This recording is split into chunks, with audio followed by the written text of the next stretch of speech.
everyone. I'm Chavi, your host of the day, and today we are back again with yet another session of our amazing bootcamp that was going on AI 900. Okay, so I hope you are very much excited and you're you're very much enthusiastic about how we are going to understand the functionalities on a next level today.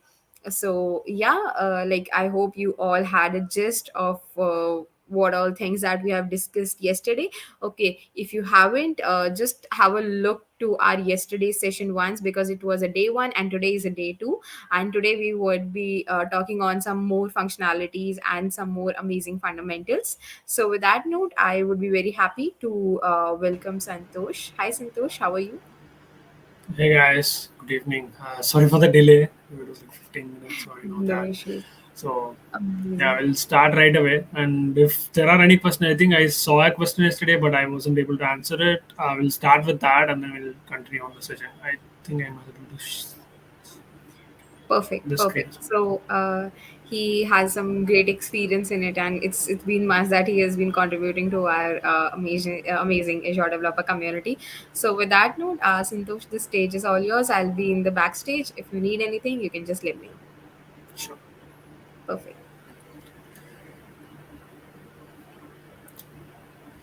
Great. I hope you can see the slides. So we'll skip through the intro.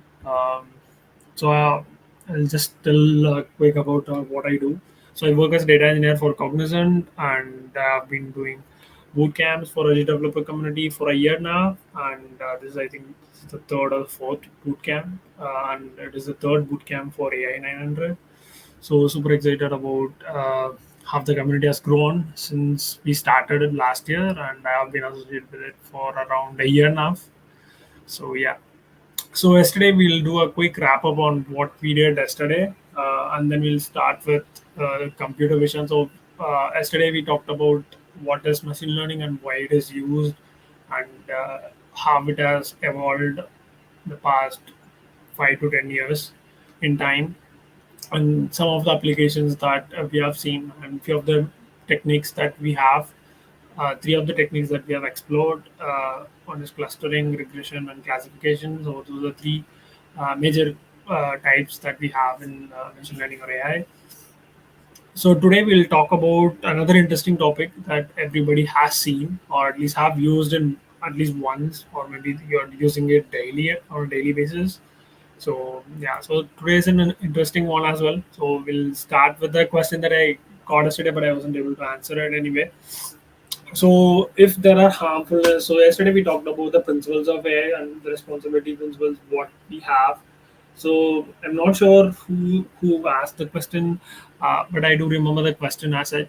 So if the AI is so bad, or is it has negative effects, why do we still use AI, or why it is still in existence, right?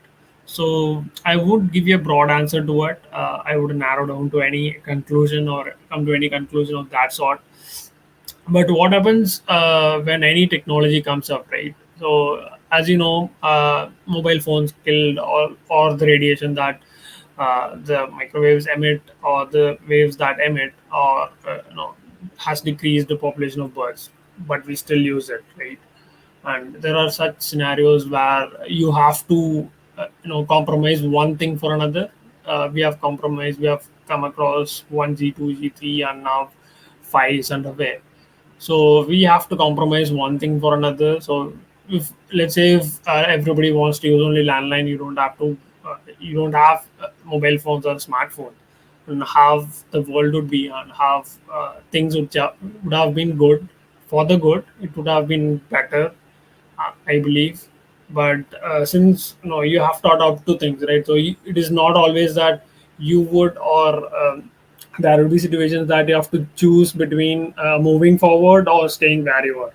If people are staying where they are, they would vanish, as like Nokia did, or any other company that hasn't adapted to technology, or hasn't adapted the change that people are accepting it. So even if you don't, so let's say if nobody orders on Swiggy and Zomato, right? So they would go out of business, but people are ordering, right?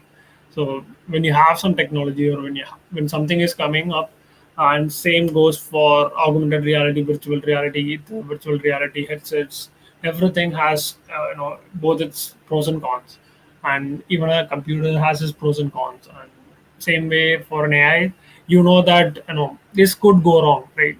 Whenever you develop something, still they are fixing bugs and all the websites that are still running, right?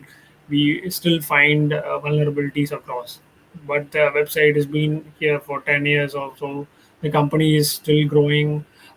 There are a lot more companies on cybersecurity coming up, on defense mechanisms, and the company's websites have been here for 20 years or so, but still the issues are not fixed, or they're finding new issues which we thought we have addressed it, but it is coming up now. So those are the things on the factors that you should be aware of when you're developing a technology, or when you're using it, or in any case when you have a technology that is this powerful. Now you can even write code with just your normal words, right? So you just give the command that, let's say I want the sales report broken down by year, right? It would give, there are query generating AIs which can generate your simple plain English to SQL queries. So will that eliminate SQL developers or data engineer jobs? It won't. So there's, so anything that want to disrupt any market, right? So it has to evolve and it has to get mature. And AI has reached, I would say that AI has reached that level that it is too much mature, and we have to use it in a positive way.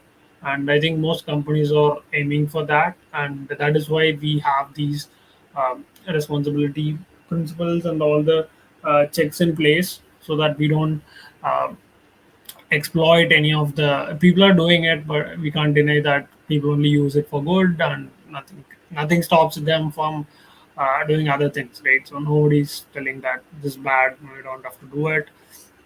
But yeah, so that is all about that. So it is a broader answer, so I haven't narrowed down whether it is good or not, but it is up to us to choose, or up to you to choose in person, that whether or not I have to use it. Let's say you waste time on social media and say that it is bad and everything.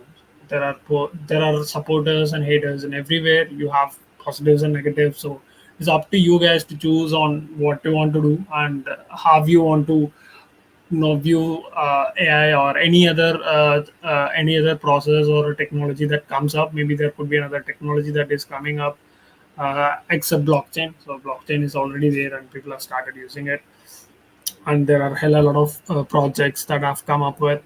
And yeah, so that is one place. So let's say there is something else coming up after blockchain. So I think blockchain is the the newest thing in the town, and everybody is jumping into it.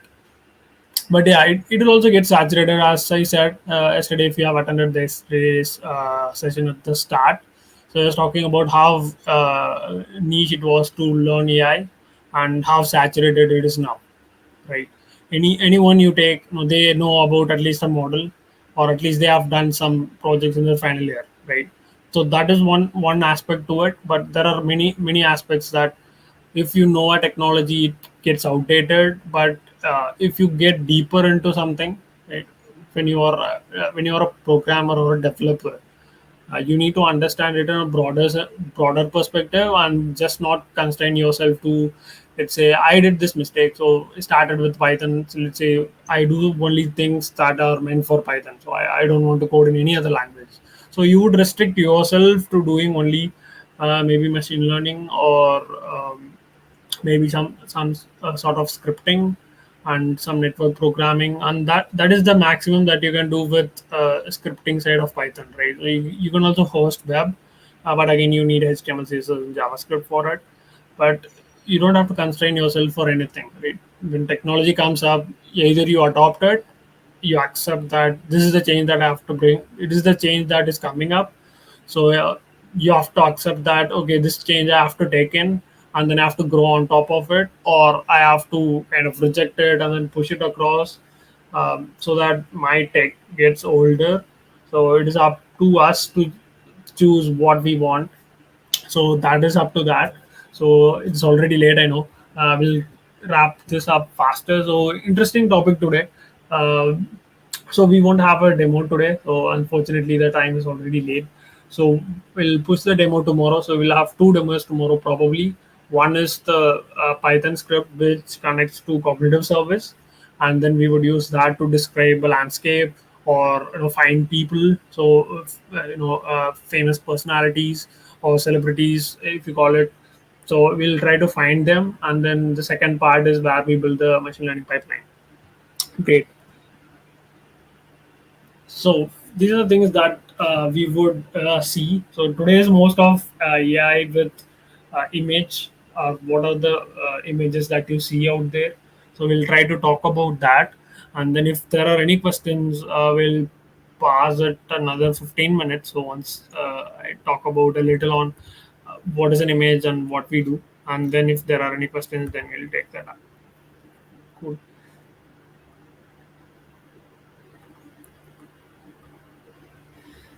So I didn't read out the slides that you can do. So I'll tell you what is the concept or what are the things that you should know about computer vision. Right? So what we see in the real world scenarios, right? So earlier we didn't have colored pictures, right? So we didn't have any colors in word images. We just had a grayscale image. If you ask your grandma, grandpa, how did they watch the movies in absolute grayscale, as a grayscale movie. The entire movie is in just black and white, and they were pretty much happy with it. And they know that this is the max that at that time, in their time, this is the max that they could go with, and they're pretty much happy with it. And now you need the maximum.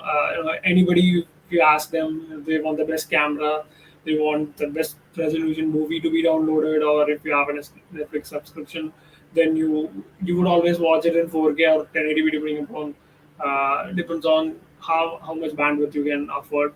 So all these things, people want the maximum out of it, right? So it is the same for computer vision and the computers and digital images or the photography industry per se. So there are multiple things. So one is a static image that you see. Whatever image that you see on the screen is a pretty much static image. That is when we started with machine learning. So we have a static image and what can be done with that. So that is how we started at first. Then we used video, and then we started finding some patterns.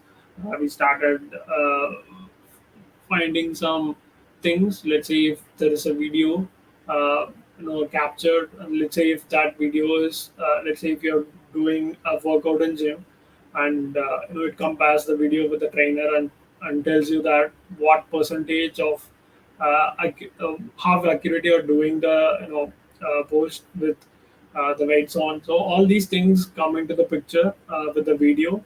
And the third part, or the final thing that has been dominating, is the live camera live feed. So what we do now is, if you have the automated AI, or the cars that you see with the tech where it can see through a camera, and then it can understand the landscape via the camera. So it doesn't have any sensors to it, but what it does is it gets feed from a lot of different cameras, and then it constructs a image, or it makes decisions out of it. So we have five cameras, let's say, two at the front, two at the back, and one at the side, maybe two at the sides and one at the back. So what it does is it creates a 3D image, or maybe a three-dimensional image out of it, and then it sees the whole world with the cameras. And it doesn't have any sensors again. It just process. It just processes every video as a single image. So whatever you see as a movie, it is 30 frames per second. So that means that for every second, there are 30 frames, being put together, so that you can see a single image. So there are few artists who, they draw progressive. I'm not sure on the name, how what they call it, but the progressive images. When you scroll through it at the faster pace, it gives you continuity. right? So that is what Adobe Illustrator or Premiere, when you have used it, you might have seen the places where you might have to push a lot of frames, and as well as in gaming is something, image processing is really important. If you train a AI which plays games, and that is one of the industries that I was really fascinated when I started. So there are difficult games that an AI could play now, rather than just playing a game on Chrome or Surfer on Edge. But the basic idea is here to reinforcement learning. So we'll talk about that later, maybe. So what it gives you is that you have an environment. So what the environment that we see here is we have a car, we have a truck, we have a bus over there, and then we have few cyclists going around. So that is all we see as humans, right? So we do also have few trees and says parking, and what do we have? We have few people standing here near the bus terminal, and that is the max that we can interpret from this image, right? So when the same image is given to an AI, what how it understands it, right? So that is a different story altogether. So we'll try to break it down, and then we'll see how an AI or a machine, or when you save an image to your computer, what happens behind the scenes, right? So that is important to understand on how uh, you know how you can train an AI for image classification or any other image detection or object detection. For instance, great. So this is how the image is represented in any form, right? So you have grids, you have pixels, you have values. So those are the three components of an image, right? How many pixels are there in image, and what are their values? So those are the only two major part of an image. So that is what constructs an image, and which position they are lined up with. So it is a simple array, you can consider it as simple array which has random values from 0 to 255, and then it has pixel values, and that is one of the things for a grayscale image. So this is a great, let's say, if let's consider this as a grayscale image, and then it goes from 0 to 255, and then what we do after get a grayscale image, right? So this is a colored image. So obviously we would have three different grids on top of it. So one would be the RGB, as we call it as. So these three colors can produce all the different colors that you see, all the variations of red, all the variations of green or orange or any other color that you take. Those can be formed with just three components: red, blue, and green. So what we would try to do is we would again have a single array, and then what we would have is three values instead of one. So we would have all these RGB values for each pixel. So each pixel is the smallest that you could get.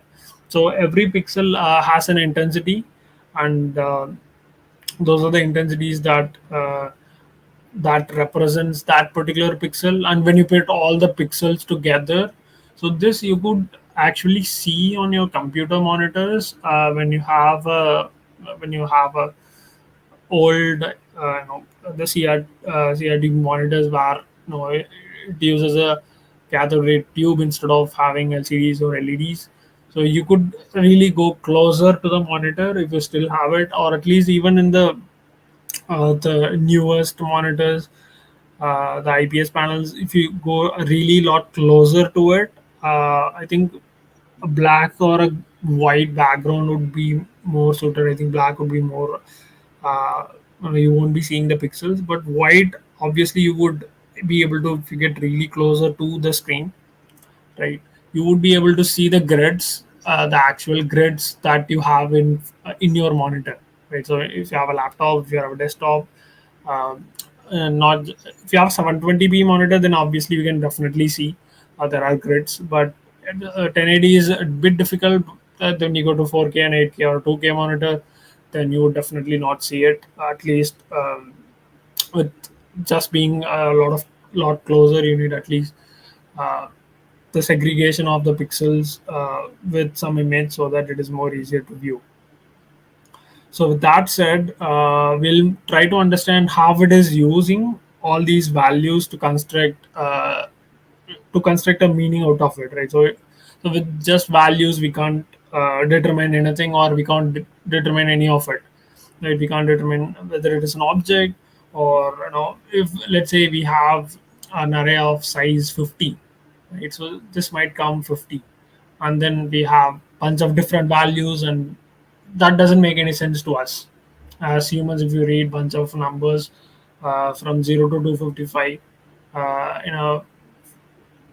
in an array size of 50, you can't come to any conclusion that half an image even looks like. So you might find half the color is, or maybe the primary color, or you can guess what the color of that image would be, but you won't be able to come with any conclusion whether it is a bus or a car, or it is a man standing there, or it is a tree, or it is a single leaf stand. So all these things are difficult for a human to understand. So that is why we interrupt in a different way, and what we feed to a machine learning model is different. Great. So this is another interesting part as we have discussed it yesterday. So before getting into this, let me quickly check if there are any questions, or we might continue it further.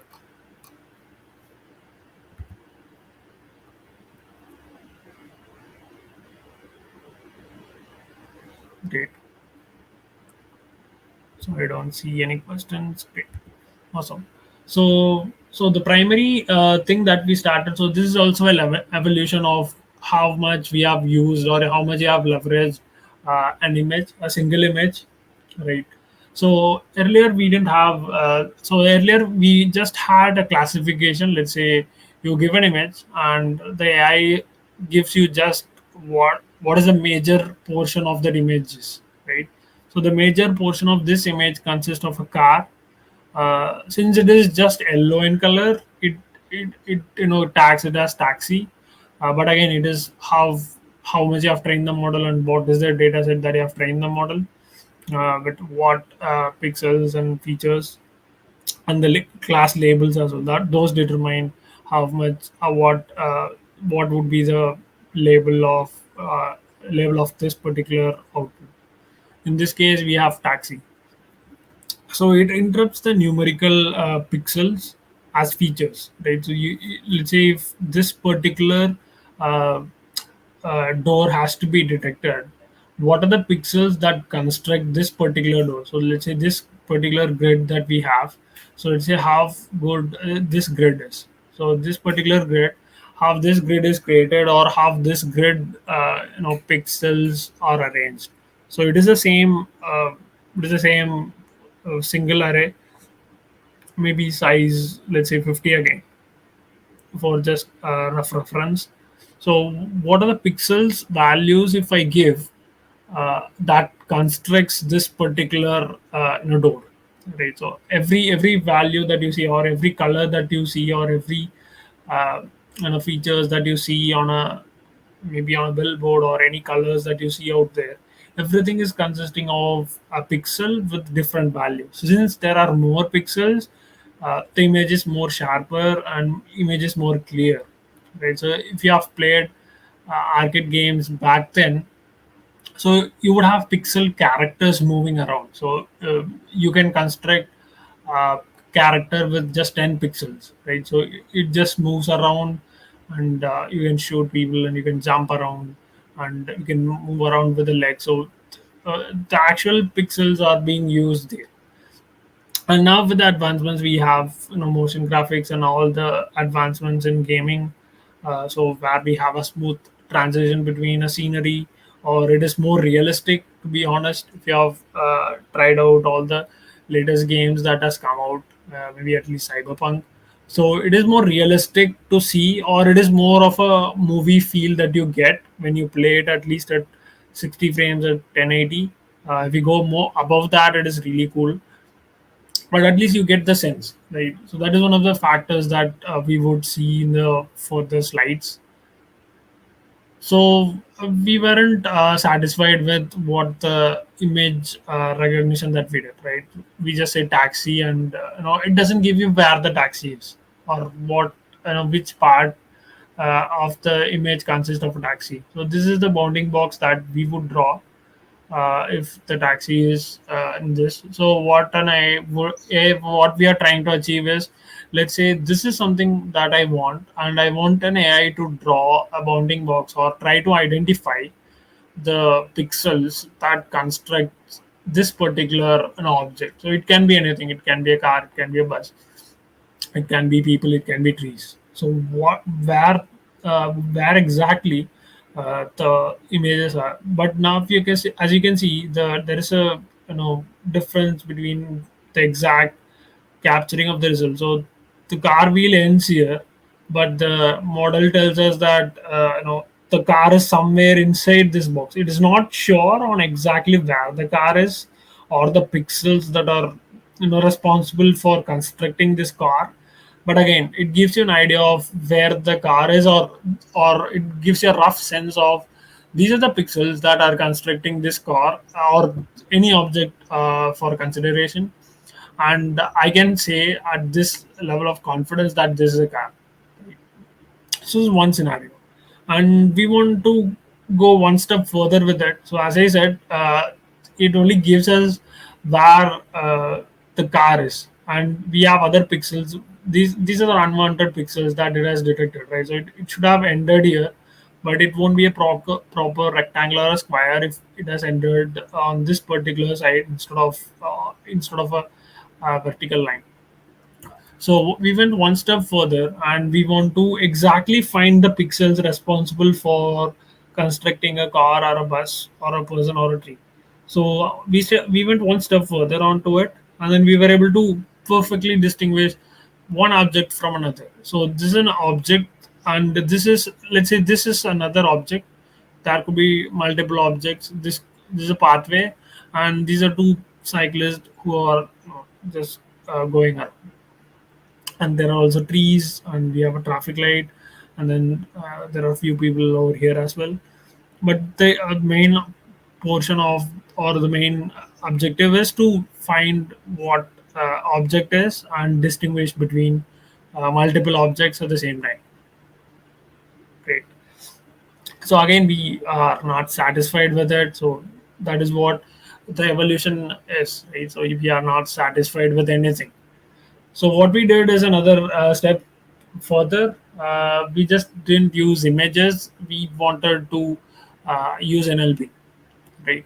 So once we started with image, so okay, image is good, and these are things that I have done, and then we give what else can we do with an image. So what are the things that we need out of a machine learning model? What are the things that we can build with just having a model?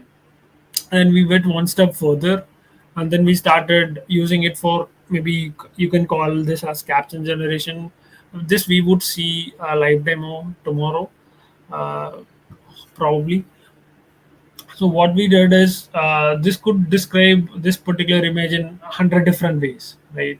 A person with a dog on a street is one way. There could be, if you give this to 100 different people, and everyone would come up with another solution. There are two taxis, and there are three cars, or there are four buildings visible, and it is an early morning, or any. They could interrupt this in any form, and this is a black dog. No, anything could be possible, and this is something that an AI can't do in a more proper way, randomizing things or giving out different suggestions. Right now, it is advanced, but in the days when these kind of things were developed initially, it was difficult to come up with all these new things. Great. So face detection, I think it is pretty common. If you use an iPhone, then obviously, your face is your ID now. You don't have, at least for the latest models, I guess. 13, it is not there. So we reliably use that now. So earlier, if you even show, I have seen videos where you show a physical photograph or maybe a photography of a friend in your in a different mobile, it unlocks it. Right? So there are instances of that. So that is one thing that we have come across, and we are using IaaS now probably to sense the depth of the face instead of just calculating the pixels and opening it up. So those are the things that have been it is just evolving every time. Every time uh, when a new blocker or a new vulnerability is detected, we just keep on fixing with patches, and then we are trying to evolve from that, and then we are trying to develop, we are trying to update it. So that is how things evolve, right? So it is not just one day everything is fixed and everything is good. So that is too far, and it is where it gets too mature, and it is the stage of saturation. So too mature, saturation, and mature state. So the last one is would be really simple to understand. So character recognition has been here for a long time, and since uh, since the introduction of images and documents, so it has been really important when you can at least read what was printed out. When if you have a printout of a Word document, how do you convert the Word document back again to a Word file? Or if there is a table with an Excel data, half those data can could be converted into an Excel. So those are the things that we have been doing for a long time now. And yeah, so far I don't think we have any questions. So moving on. Great. So this is another part of computer vision, or another part of another advancement, if you call it as. So now you can see it gives you more details of things, right? So it has age, person, jeans, and footwear. So again, if you go more deeper, it can give you what brand of the footwear is wearing, or maybe you could have an idea of what could be the cost of it. Maybe that could be another idea for hackathon. So those are the things that you can do with just a single image, right? So we have seen how from detecting that there is a taxi in the image to all the way going from describing the entire image in the scenery. So that is how the advancement has been made. So there are some pretty much good pre-trained models, and they do have a contest for, I think it is in every year. So I think ResNet is still leading that race, but I'm not sure. You have to check. But yeah. So again, phase is something that again we focused on. So we just used it to unlock devices. Now what we are trying to do is we do sentiment analysis, or the reactions that you give, or the emotions that you give out.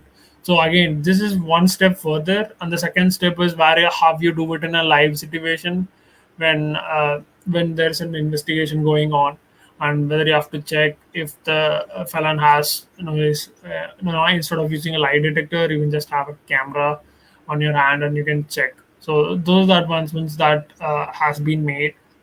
So these are things that we wanted, but the applications of it is still out of reach, right? So where do you use if a person is happy or not, right? So maybe there could be places where you have to do some automation work.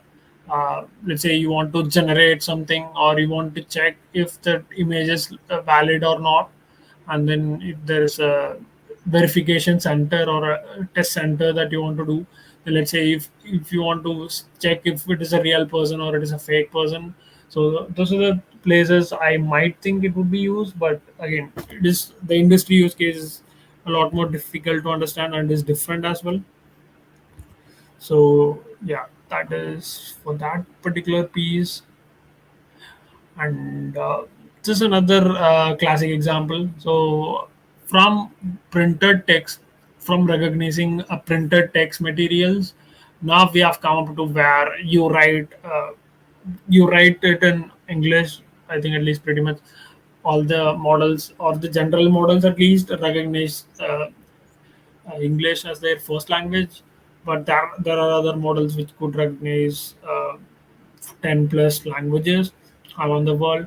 So pretty much popular languages would be recognized. Someone has to manually train these so that it is more easier. So let's say you have a shopping list that you wanted to buy something, and let's say you have it on your maybe you have a tab, you write it, and then you need a snapshot, or a better way to understand is when you need something, you take a piece of paper and write it down, and then you leave it on your desk and then come back, or you don't have to copy it, or you don't have the time to type it out. So what you do is you write it in rough, and then you take a snapshot of it before you leave your home for your shopping. That is how pretty much basic scenario of how it would look. So what we do is we take a snapshot of it, and then it extracts the text from that particular image, and then it can give you what the exact text was. So these are the APIs that Azure provides with the cognitive services. So you can definitely try out all these for free. As I said, Azure for students, it gives you $100 credit if I'm still not wrong, and it is for 1 year. So for 1 year, you can use pretty much all the services with $100 subscription, and most of the services has a free threshold, so you wouldn't be crossing that unless you're running some intense workloads. I think 120 hours, or I'm not sure on the numbers again. So 120 hours of compute for VMs, Linux VMs, and I think it is 1 million requests, or I think it is 1 million or 10 million. I'm not sure. Azure function. So those are the numbers that you can look up to on the site that might change with time. So those are the free tier things that you can use when you get a Azure for Student subscription. So you can use it for a year, and then you can start paying with start moving to pay as you go subscription. It won't cost you a lot. It totally depends on how you use it. But for basic learning purpose or training purpose, let's say you are building something for a hackathon, that could cost you a little.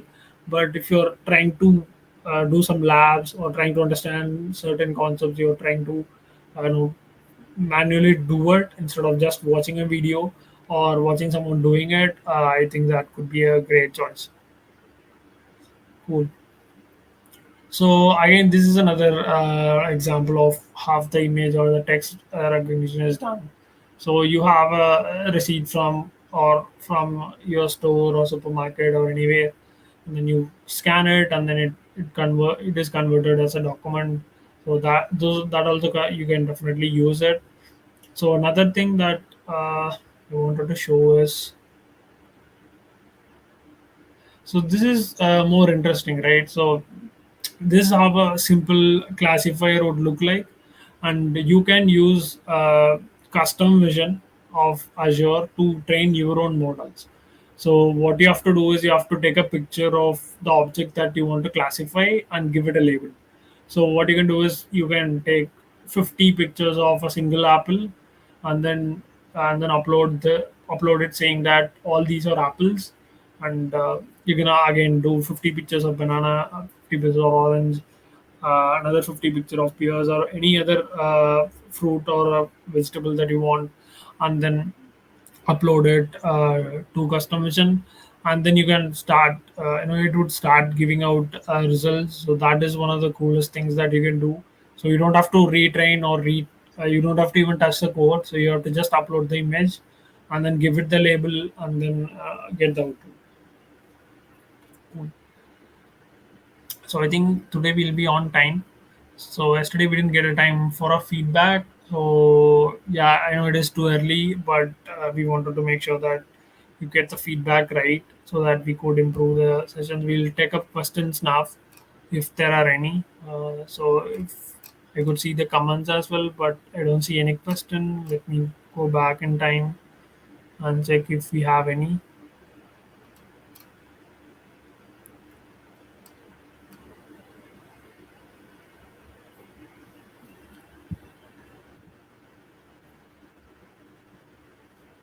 Wait them. I don't see any questions. We'll just wait for another minute or two to for the questions to come. If you have any, or if you need any clarification on anything that we have covered today or yesterday, you can drop that in the comments as well. so that we'll try to understand what exactly you have understood, and via feedback we will also get to know what we can do better and what I can do better as telling you what to do. So that is one thing that I do it all the time. So it is always recommended that even if you do a project or if you do something, try to get feedback from as many people as possible. That way you would understand where you're lagging. It is okay to get feedback from anyone. Let's say maybe you are working on a team for a hackathon.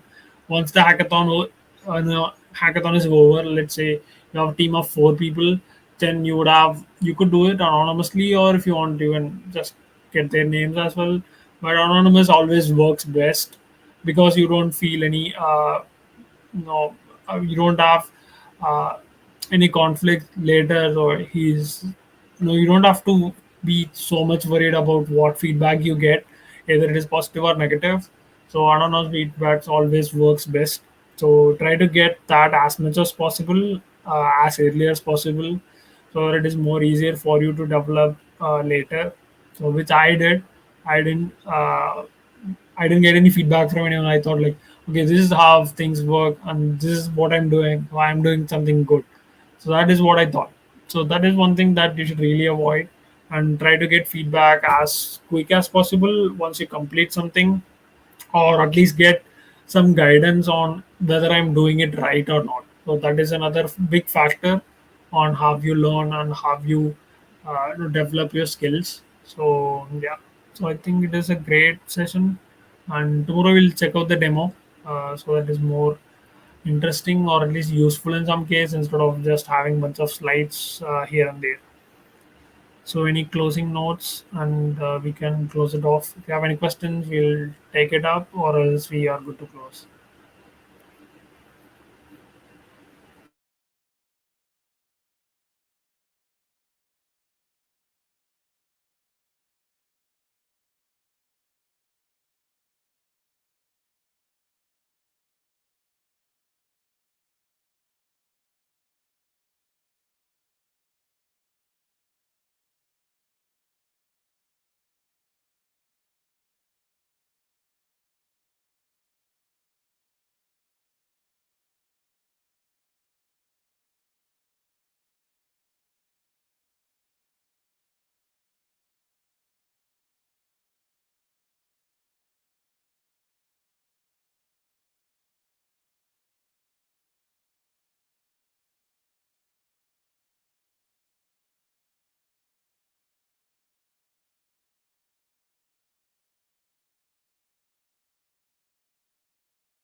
Great then. We don't see any questions, so see you all on the next session. It starts at 5, so tomorrow I'll start it before that so that we could see the demo as well. So thank you all for joining.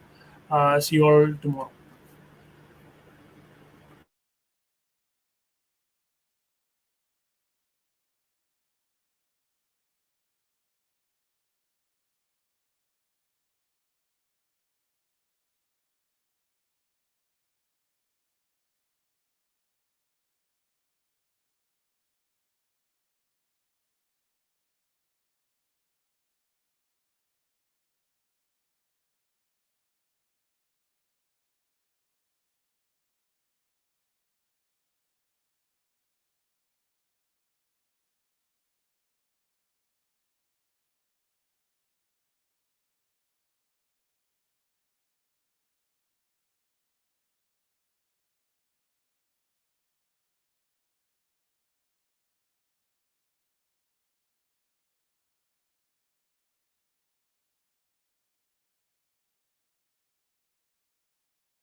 So, thank you everyone for joining us today for the day two of our Azure AI Fundamentals.